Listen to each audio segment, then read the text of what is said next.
Hello everyone, I hope you are doing well, you are safe and sound. And we have seen till the frictional electricity, we have seen the basics of electric charge, we have also completed electrostatic induction. And those who have joined us today, we are actually doing chapter 1 electric charges and fields from the class 12th physics. So suppose you have not seen the previous lectures, so I request you to kindly go to the previous videos and see it. Definitely it will improve your understanding even further.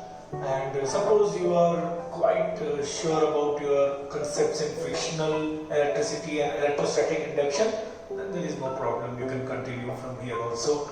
Today what we are going to look forward to, we are going to see about electric charge in little detail, especially the properties. Okay?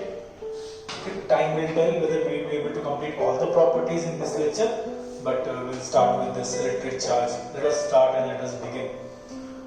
So some students who have joined today or seen these lectures might have faced great amount of difficulty, or you might have joined because you know it but you still want to revise. For both of the aspects, these videos will be quite useful and very helpful to you. So I strictly recommend that you keep your notebook with yourself. Whenever I am teaching something, everything I will not be writing on the board. If you find out that some important points I am telling you, you kindly note it in your notebook, and revision is very, very important. But that is not important. The thing that is not important is how much you are studying every day. There are lot amount of books, several websites, several online materials. You might have gone to every nook or corner, right? So there is abundance of material, there is no dearth of it. But what is important, that whatever you are grasping or whatever you are understanding, you should be able to retain it in your memory. When board will come, on the time you will be able to you will be able to classify your things in a proper manner. Confusion. You will be knowing some things from some chapter, some things from some chapter. Sometimes numericals will be having 2 or 3 chapters clubbed, and on the time ரொம்ப difficult for you to just go about it. So very important, you have to stay motivated in these tough times, and you have to make sure that every day what you are taking out 15 to 20 minutes of your time for listening to these video lectures, you should make sure that you are properly utilizing it and you are revising whatever is taught in the lecture. Okay? So without further wasting time, we will start with this electric charge. So what are the key features? I want to explain you once again. So first of all, the definition. Already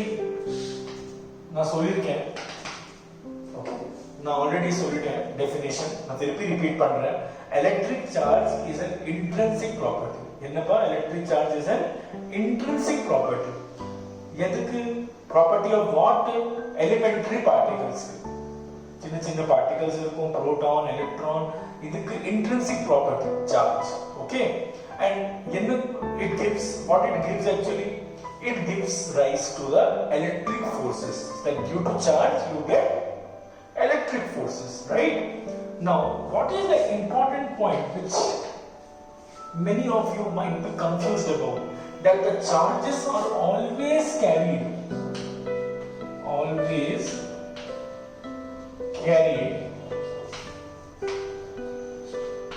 by a material.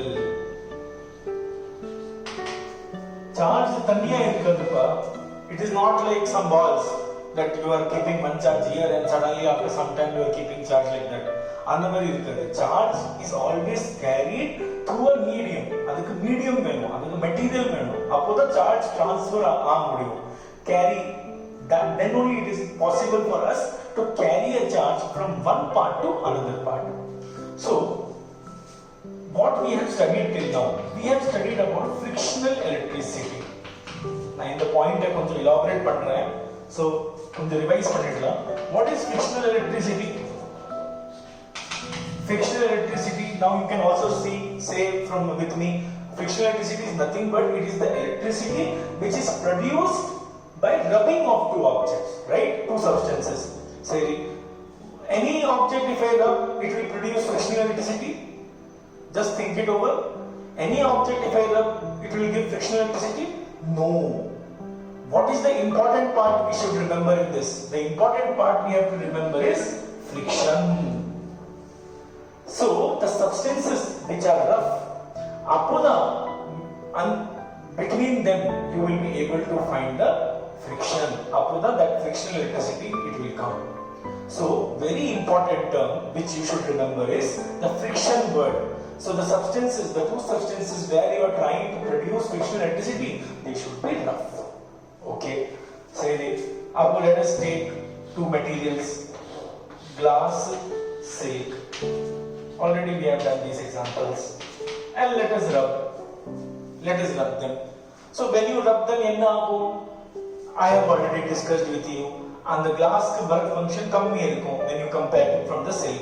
What is work function? I repeat, it is the minimum energy which is required to transfer the electron from one part to another part. Or sorry, we should say that minimum energy which is required to remove an electron from the outer surface of the material. So when you compare glass and silk, glass work function kammi irukum. So glass linda electron transfer agum. Okay, but what is transferring? Charge is, we say charge transferred? No. It is actually electron which is getting transferred. And electron is carrying charge. Electron which is getting transferred is carrying what? Charge. Apuna, finally, when it becomes electron deficient, glass loses electron. Apo glass becomes positively charged, and silk, because it receives electron, it becomes negatively charged. So the experiment which Benjamin conducted, so he saw there are two peculiar properties. What are they? Either they go under repulsion, the charge show repulsion property, the electric forces generated by the charge shows either repulsion property or it shows attractive nature. So there are two natures shown. So one kind of charge cannot show two natures.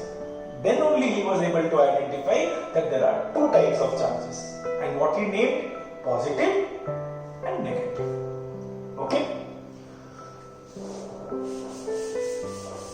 So this gave rise to a very, very general fundamental law which we have already discussed, that like charges repel, unlike charges attract each other.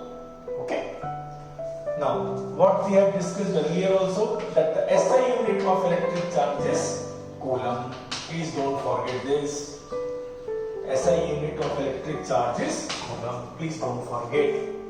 Okay? Now, let us start with the properties.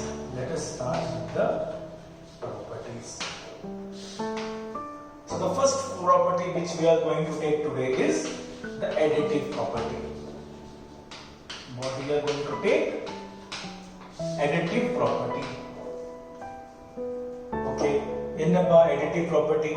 So let us go to a little backstory. Now, whenever we have discovered few things, whenever the scientists in the old times, whenever they discovered something, they kept the names Newton, Faraday, or the elements oxygen, hydrogen.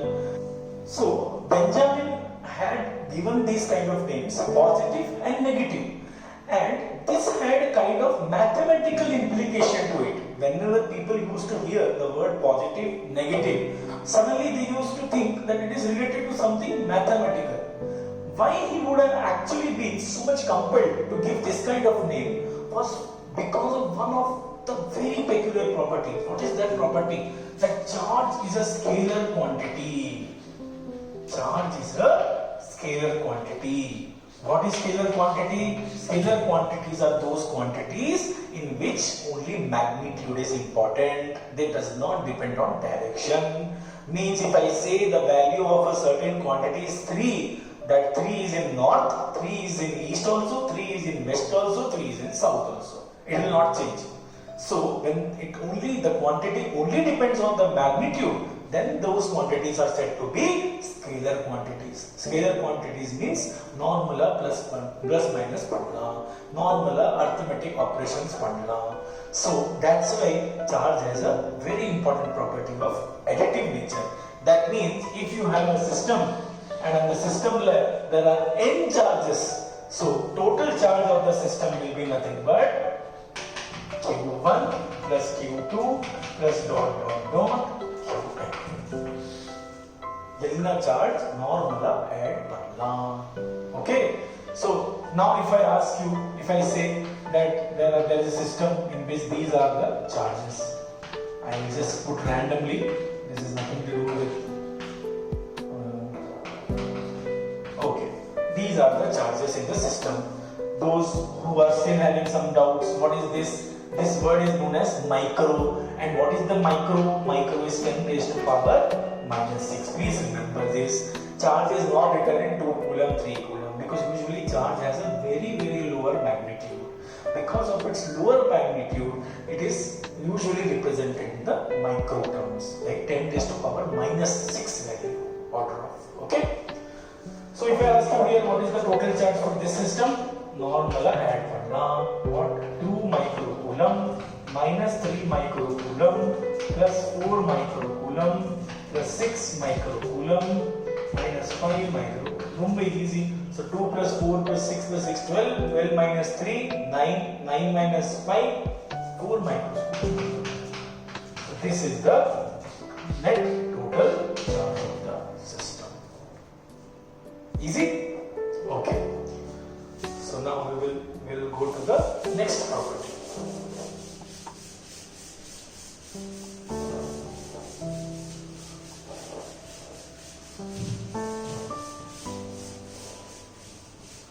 So this is our third lecture of this chapter. Okay, chapter is going on 1. Okay, so now the second property which I am going to do here is quantization of charge. Okay, so this is the property which we are going to do here, quantization of charge.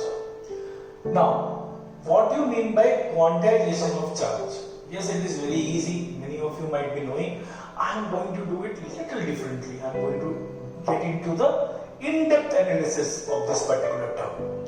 So first of all, let us try to understand what is quantization. Let us try to understand what is quantization.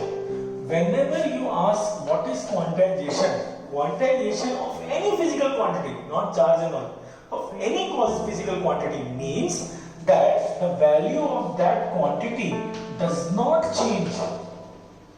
The value of that quantity does not change continuously. Very important. But how it can change? It may change discontinuously. It may change discontinuously. That means what? That it does not change continuously. Means continuous changes won't happen. It will be in discontinuous form. For example, if I say that at some time there was one rod, then I brought second rod, then I brought third rod, then I brought fourth rod. Now I can say that there are 4 rods in comparison to 1 rod earlier. So that means the change has happened, but it has happened discontinuously. You can easily figure out how the change is happening here. So these kind of issues are known as discrete. Clearly countable. You can understand how the change is happening. This is a discontinuous change which has happened. But if I say the curve is prolonging like this is all continuous change. Now, if I say that it is made up of dots, how many dots? You cannot count. It depends on a lot of assumptions, that what is the size of the dot which you are taking. There are a lot of factors, but it's very difficult for us to find out how the change is happening that fast continuously. So this is what quantization means, that the quantity does not change continuously. Okay. So one aspect is this. Now let us understand one more very important term, quantum. What do you mean by quantum? See, if you understand like this one by one, you will never forget this particular quantization of charge. When you do in-depth analysis of a certain term, it will stay in your mind throughout. So when I say quantum, what do you mean by quantum? Quantum means it is the minimum value by which quantity can change. It is the minimum value by which quantity can change. So people were able to experimentally verify that charge is having quantization effect. That means quantization of charge holds true. What were the experiments? Definitely we will not go in details, but one was electrolysis experiments conducted by Faraday, and second one was Millikan's oil drop experiment, the famous experiment.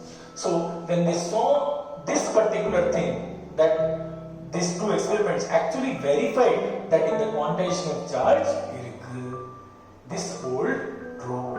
Okay? So now, quantum of charge is what everyone knows. What is the quantum of charge if I ask you? What is quantum of charge? What is the minimum value by which this quantity changes? Try to guess. You all know it. It is E. This is the quantum or basic of charge. In the EP value by 1.6 10 raised to minus 90 coulomb. So in the value the quantum of charge is the basic from the change. Let us try to understand. So I am going to rub this. Those who have not been able to copy, you just pause the video, copy it, and then you can move it. Okay?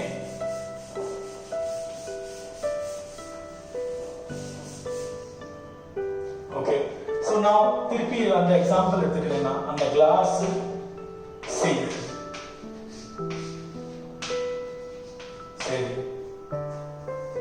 This glass seal அந்த கிளாஸ்ல சீட்ல ரப் பண்ணும்போது என்ன ஆகும்? இதுல positive charge வந்துரும், இதுல negative charge வந்துரும்.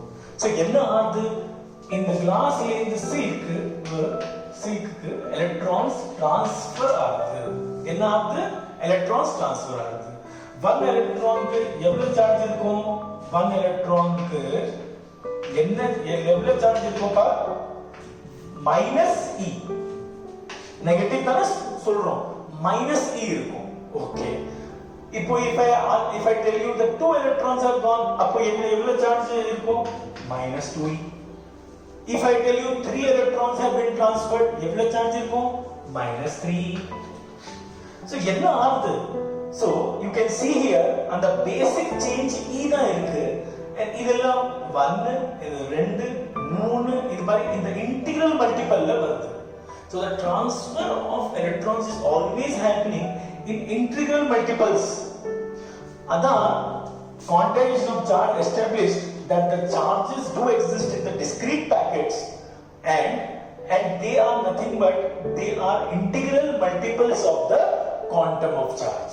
Integral multiples of quantum of charge. Plus minus. Electron ku plus charge irukum, proton irundha electron ku negative charge irukum, proton irundha positive charge irukum. So plus minus n. Where n can be values 0, 1, 2, dot. இப்போ புரியுதா? அதான் இந்த formula வருது. So இந்த charge என்ன சொல்றது? Q is equal to plus n minus n is what? This charge is nothing but the amount of charge which has been transferred from one material to another material. அதான் இது ரொம்ப important concept. Okay? So before closing, we will just tell you one thing more. So proton के एवले charge இருக்கும் plus e, electron के एवले charge இருக்கும் minus e, alpha particle वरों second book ले alpha particle के एवले charge இருக்கும் 2e. Okay, twice e. What is alpha particle actually? It is nothing but helium. Helium 2 charges. Ada 2e வருது. Okay? So this is fine. So I just want to discuss one small part in this quantization of charge before we close today's lecture. So in quantization of charge, when we can ignore it actually? When we can ignore quantization of charge? We can always ignore quantization of charge at macroscopic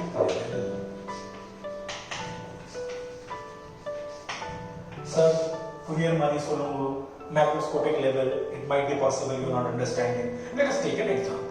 Suppose I bring a bulb. A bulb is 60 watt bulb and I put it somewhere. Okay? So 60 watt bulb is there, I put it. And it is glowing. About 2 into 10 raised to power 18 electrons will be transferring, will be passing through the filament per second.